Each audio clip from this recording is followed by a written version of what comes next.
How do you turn a narrow defeat into a decisive victory? Well, it doesn't start with promises. It starts with a forensic look at the truth of the numbers, the people, and the land itself. We're going to dissect the 2023 Koridang election to build a data-driven blueprint for a comeback, a strategy that's rooted in a direct mandate from the people. So, here's our roadmap. We'll start by feeling the heartbeat of Koridang to really understand the place. Then we'll look at the verdict from 2023, what the numbers are telling us. From there, we'll examine the anatomy of that narrow loss, which will lead us to the 4 pillars of strength. After that, we lay out the blueprint for a comeback, and finally, we'll talk about what this all means for creating a true mandate for the people. First things first. Before we get to any numbers, before we talk strategy, you have to understand the soil, the culture, the daily struggles. Because, in politics, data without human context is just noise. Let's start with the heart of Koridang. So where are we exactly? We're in Koridang, Nagaland. And this isn't just a dot on a map. It's a living culture, a place steeped in Ao Naga heritage. It's a community that really honors its traditions, but at the same time is hungry for development, for a better future. This is the stage where our story unfolds. So what's on people's minds? What's the real friction in their day-to-day lives? Well, the youth, they feel trapped with no real jobs at home. Basic things, like good roads and electricity you can count on, are a constant struggle. And underneath it all, there's this growing feeling that the system is rigged, that promises just get broken. These aren't just complaints. These are the deep grievances that will decide the next election. Okay, now let's turn to the evidence. The 2023 election was the people's verdict, and believe me, the numbers tell a story that no speech ever could. This is where we get to the core of our analysis. And the first number is a big one, 88.06%. That's not just a high voter turnout, that's a massive statement. It tells you that the people of Koridang are deeply engaged. They are not just watching from the sidelines, they are demanding to be heard. So how did the votes actually stack up? It was an incredibly tight race between the NDA and NPF, a real photo finish. But here's the kicker. Look at that big slice of the pie. Over 15% of the vote went to independents and others. That is a huge pool of voters looking for a home. This is a crucial piece of the puzzle. And now, for the number that tells the whole story. 410. That's it. That was the margin of defeat. A razor-thin difference. Honestly, it's more of a statistical tie than a loss. This isn't a story of rejection. It's the story of a battle that was almost won.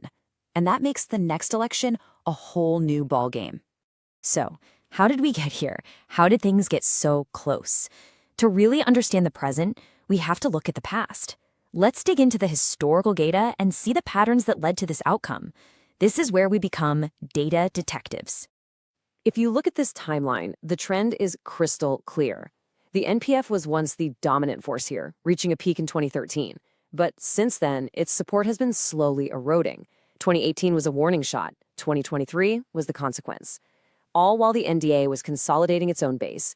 This isn't just a trend. It's a 5-alarm fire that can't be ignored.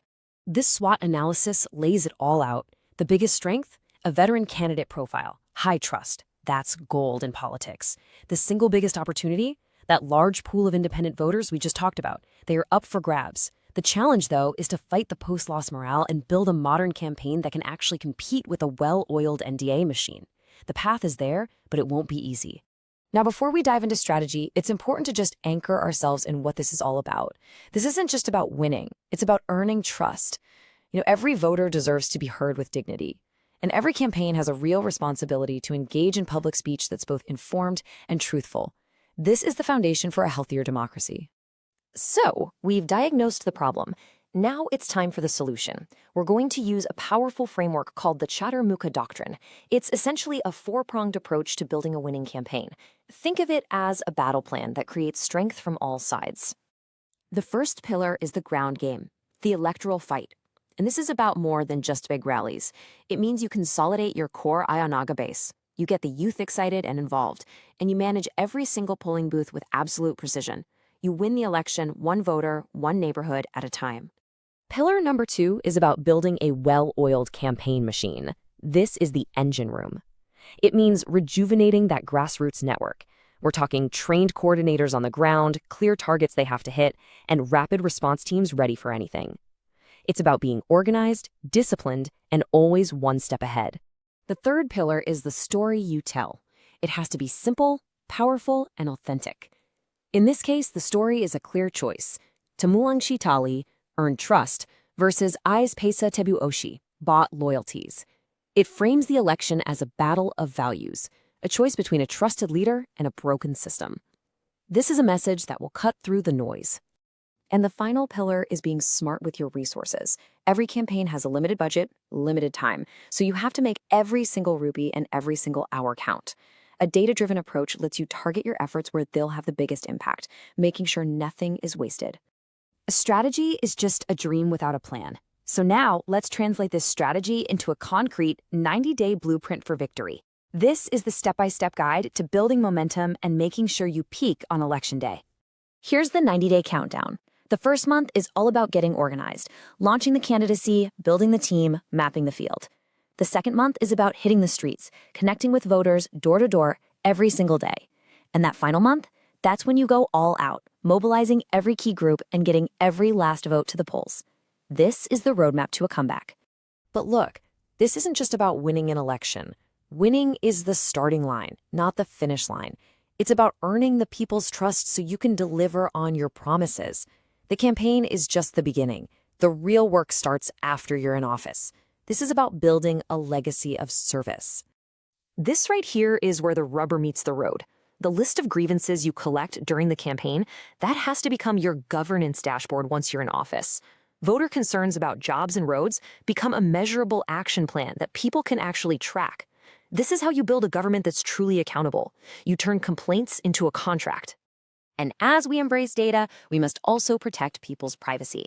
Every voter has a right to consent. It's a core principle. It simply means that a person's information is their own, and it should only be used for the purpose they explicitly agreed to.